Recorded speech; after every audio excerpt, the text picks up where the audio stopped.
Alright guys, welcome to another video, and I'm going to teach you about the for loop. In this video pretty much how we can have a huge list and we can loop through, and pretty much do something to one item at a time, without having to write code over and over and over again. So you know how in the last couple of videos I showed you guys how to make a list with numbers. Pretty much you know we did something like that. Well, in this video I want to spice things up.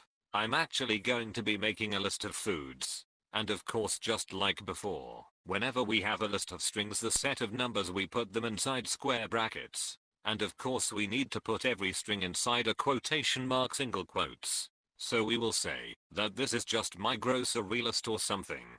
And the first item is bacon, and this is actually my grocery list, believe it or not.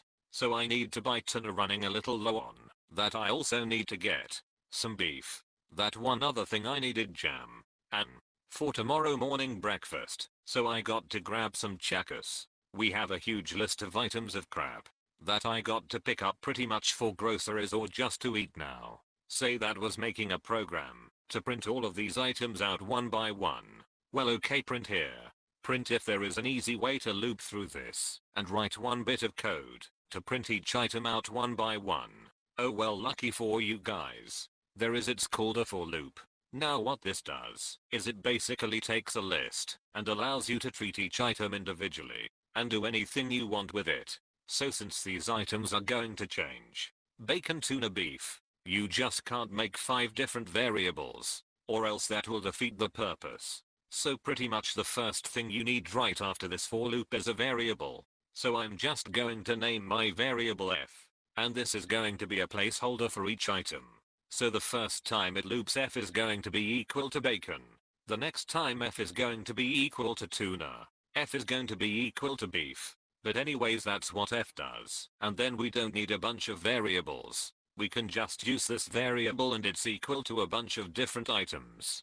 Pretty handy. So the next thing and the only other thing you have to write for the beginning of this loop is, what list do you want to loop through? Well, right now we only have one list called foods. So foods. Now if you had a bunch of lists, then just make sure to change it right there.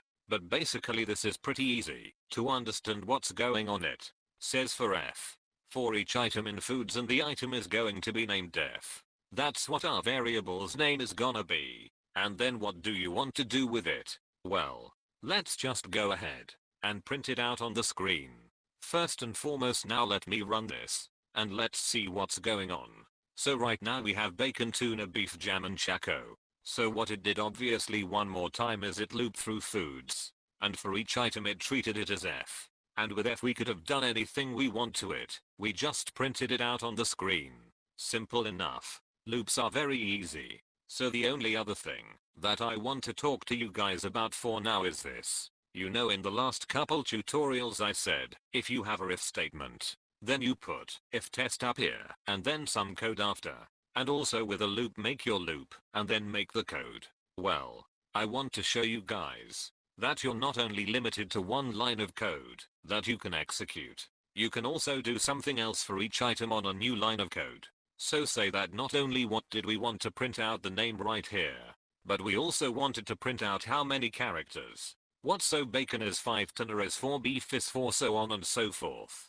So let's do that as well. So right under your first print statement add another print statement. And make sure that this is indented the same amount. If it's going to be outside the loop, it will go out of the loop.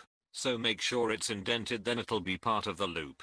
Now I know I didn't talk to you guys about this function yet. But whenever you want to print out the length of something, the function name for that is len.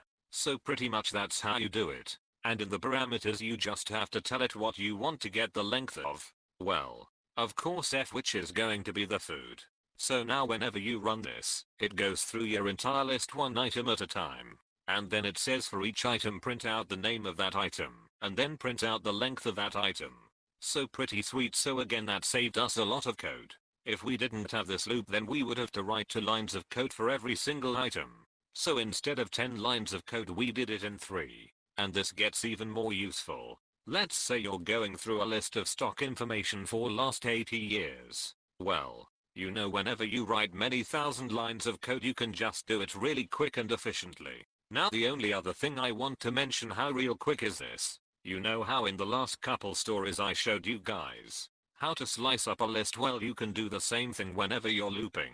So by default, when you say for F and foods, it's going to say, okay, so you want me to go through the entire list, start at the beginning, stop at the end. Well, you can also loop through on a slice of that list by putting something like this :2. Now what this would mean is okay for foods, loop through the items, start at the beginning and stop at position number 2. So it's pretty much just going to do bacon until right there. So again, most of the time, whenever you're making loops, you're just going to loop through the entire thing. But I also wanted to tell you guys that option just in case you ever need to loop through a certain portion or slice of the list. So I know that was kind of a lot to take in, but pretty simple once you break it down into pieces and finally start to understand it. So for now, thank you guys for watching. We are going to subscribe, and I'll see you guys in the next video.